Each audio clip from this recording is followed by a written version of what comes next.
বন্ধুরা, আজকে আমি একটি নতুন গল্প নিয়ে তোমাদের মাঝে উপস্থিত হয়েছি। এটি একটি সত্যি এবং বাস্তব জীবনের ঘটনা। শেষ পর্যন্ত শোনার জন্য আমার অনুরোধ রইল। এটি শুনলে তোমাদের মন গলে যাবে।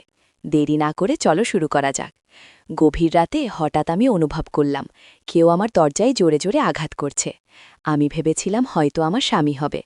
এভাবে চলতে চলতে কিন্তু দরজা খুলে আমি দেখলাম আমার ভাসুর অত্যন্ত অদ্ভুতভাবে আমার দিকে তাকিয়ে রয়েছেন। আমি তখন নিজেকে বাঁচানোর জন্য দৌড়ে রান্নাঘরের দিকে চলে গেলাম। তখন আমার ভাসুরও আমার পিছু পিছু দৌড়ে এসে আমাকে ধরে ফেললেন।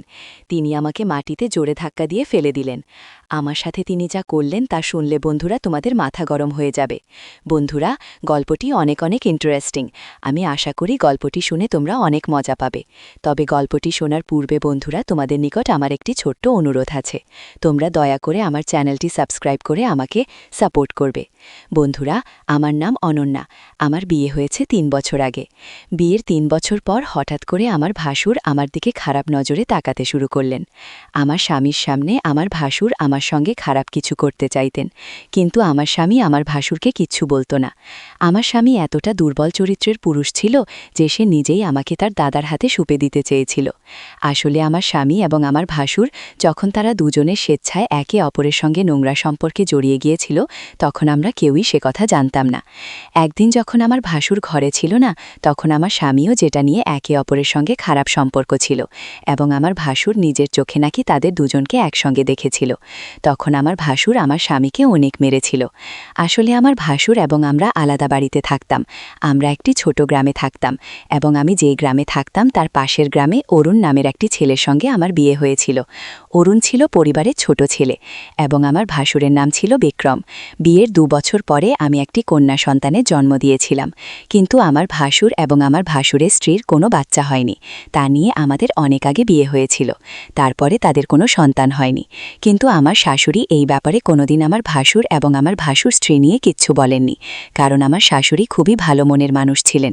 তিনি আমাকে এবং আমার স্বামীকে অনেক ভালোবাসতেন। কিন্তু আমার শাশুড়ি আমাদের সঙ্গে পুরাতন বাড়িতেই থাকতেন।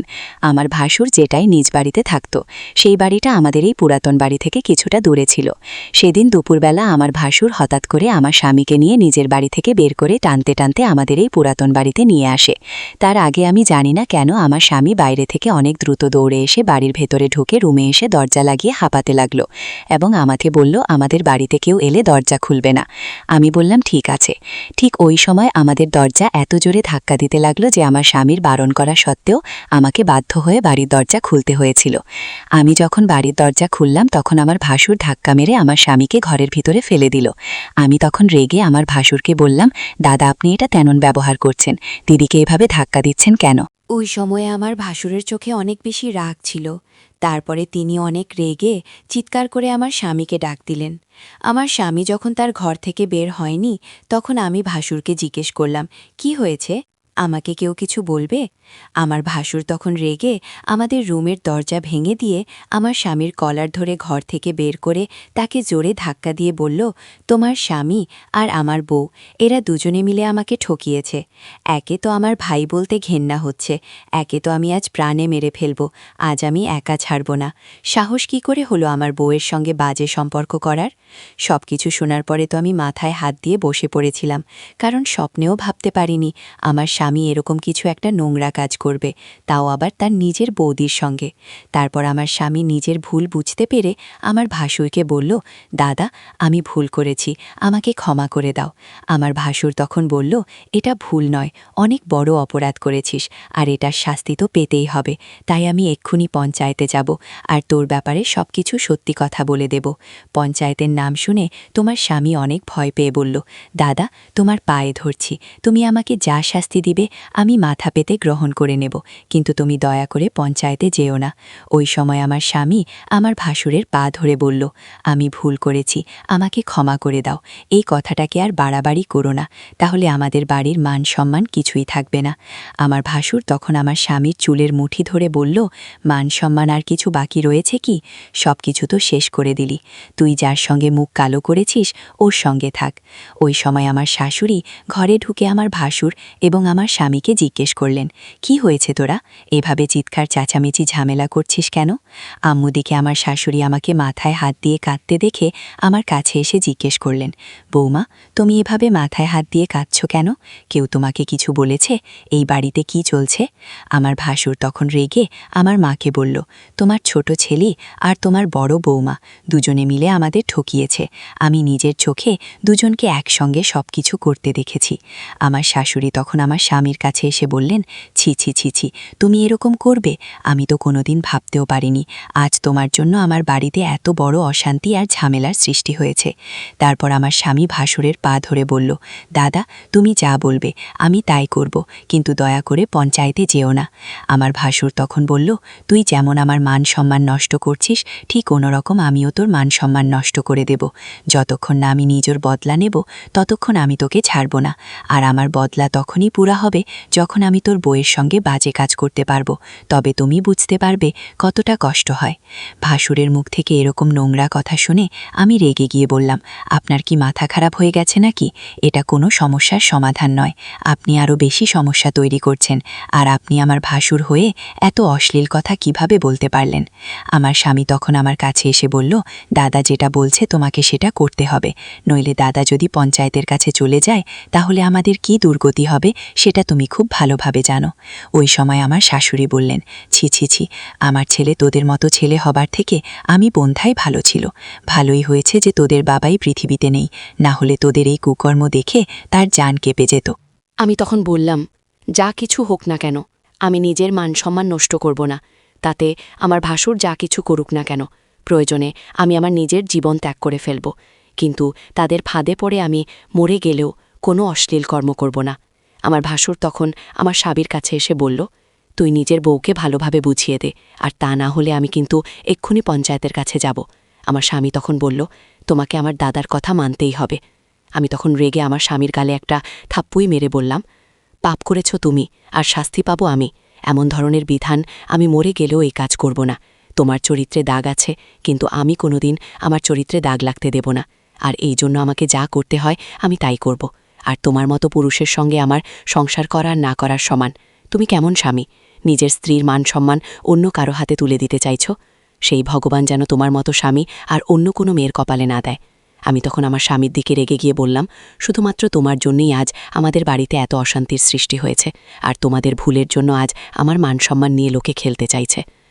তোমার এমন কি বাধ্যতা ছিল যার জন্য তুমি এত বড় একটা নোংরা কাজ করলে? আর পুরো দুনিয়াতে তুমি আমার স্বামীকেই পেয়েছিলে, যে তোমাকে আমি যতটা ভালো ভেবেছিলাম তুমি তার চাইতে অনেক বেশি খারাপ। আমার স্বামী নিচু হয়ে একটা কোনায় দাঁড়িয়ে চোখের পানি ফেলছিল। তারপর আমি যখন কোনো মতে আমার ভাসুর এবং আমার স্বামীর কথা মানতে কোনোভাবেই রাজি হইনি, এবং আমার শাশুড়িও যখন আমার সপক্ষে ছিলেন এবং তিনি যখন এই কাজটা করতে বাধা দিলেন নিজের ছেলেদের, তখন আমার স্বামী ভাসুর জোর করে আমার শাশুড়িকে এবং আমার মেয়েকে একটা ঘরের মধ্যে বন্দি করে দেয়। তারপর আমার স্বামী ভাসুরকে বলল, মাকে তো ঘরের মধ্যে বন্দি করে দিলাম, এবার আমার বউয়ের সঙ্গে তোমার যা করার আছে তুমি করতে পারো। এটা বলে আমার স্বামী যখন ঘরের বাইরে চলে গেল এবং আমার ভাসুর যখন আমার দিকে এগিয়ে আসছিল, তখন আমি না পেরে আমার ভাসুরকে জোরে ধাক্কা দিয়ে দৌড়ে ঘর থেকে বেরিয়ে তাড়াতাড়ি করে পঞ্চায়েতের দিকে গিয়েছিলাম। আমার ভাসুর আমার পেছনে আমাকে ধরার জন্য ছুটে আসছিল। আমি কোনো রকমভাবে নিজের মান সম্মান রক্ষা করে তাড়াতাড়ি পঞ্চায়েতে এসে হাজির হয়েছিলাম।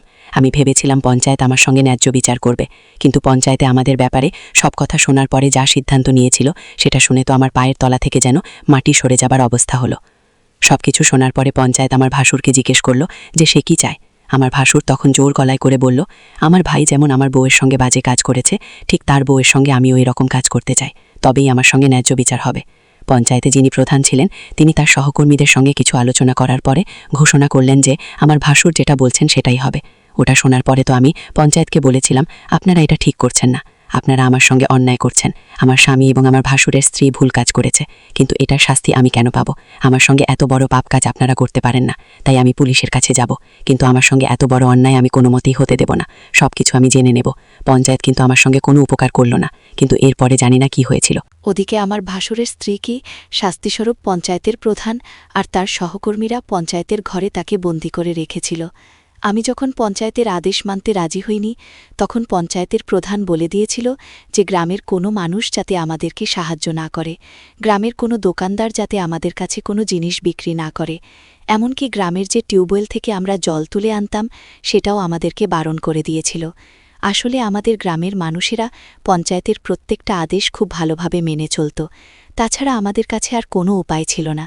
পুলিশের কাছে কেউ ভয়ে যেত না, কারণ পঞ্চায়েত যখন জানতে পারত যে কোনো মানুষ তার বিচার সালিশ করার জন্য পুলিশের কাছে গেছে, তখন তাদের সমস্ত সুযোগ সুবিধা পঞ্চায়েত বন্ধ করে দিত। তাই গ্রামের মানুষ ভয়ে পুলিশের কাছে যেত না। গ্রামে কোনো বাড়িতে কোনো কিছুর অসুবিধা হলে সেটা পঞ্চায়েত মীমাংসা করত।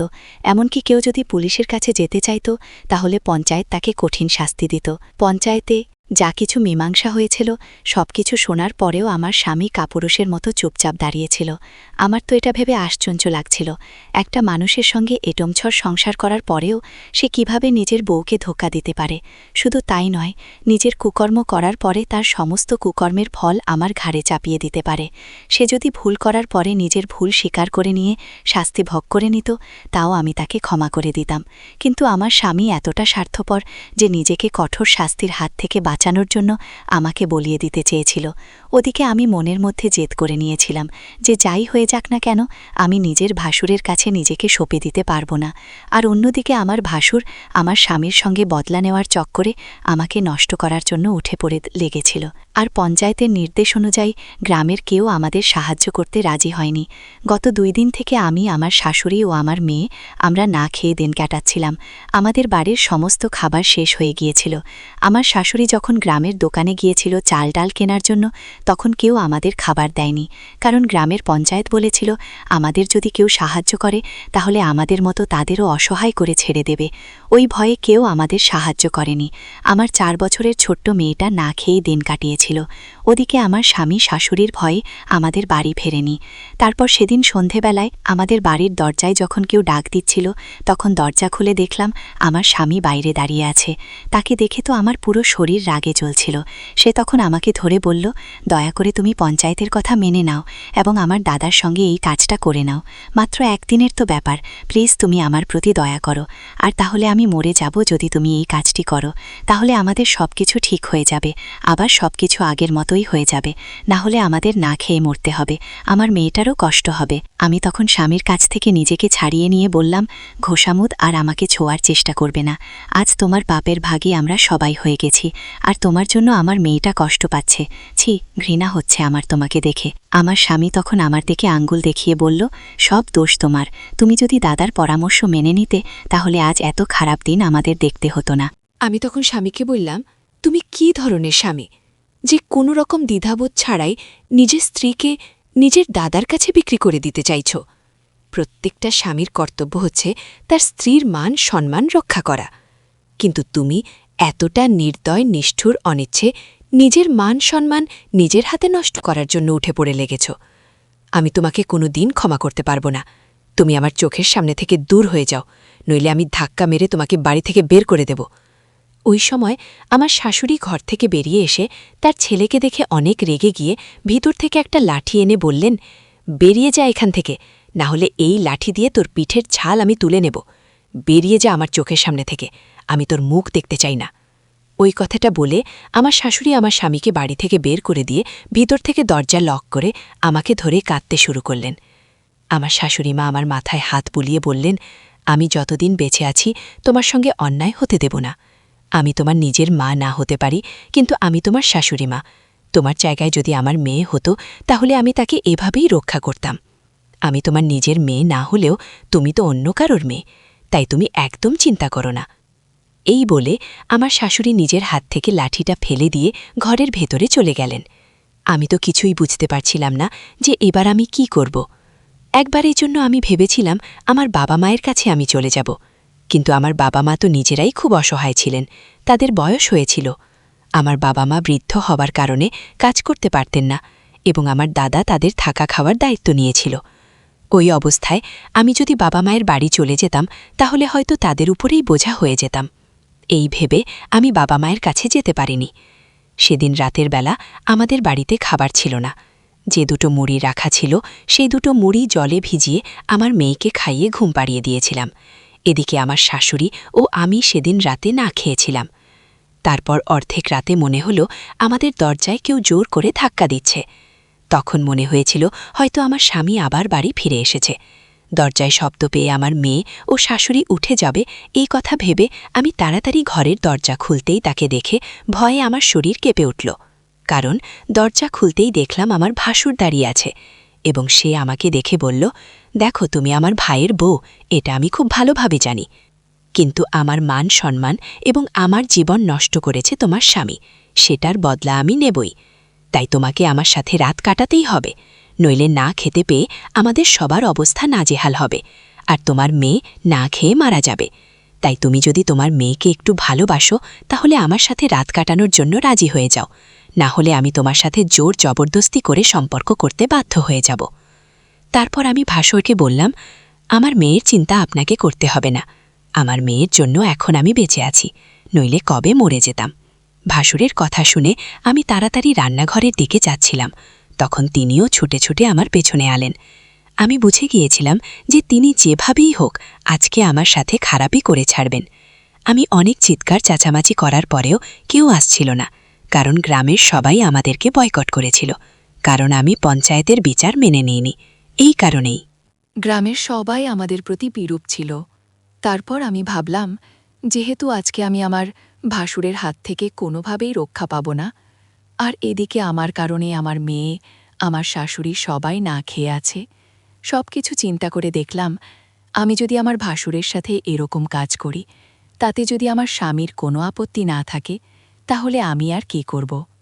নিজের ইজ্জত বাঁচানোর জন্য অনেক সংগ্রাম করেছি, অনেক চেষ্টা করেছি, আর পারব না।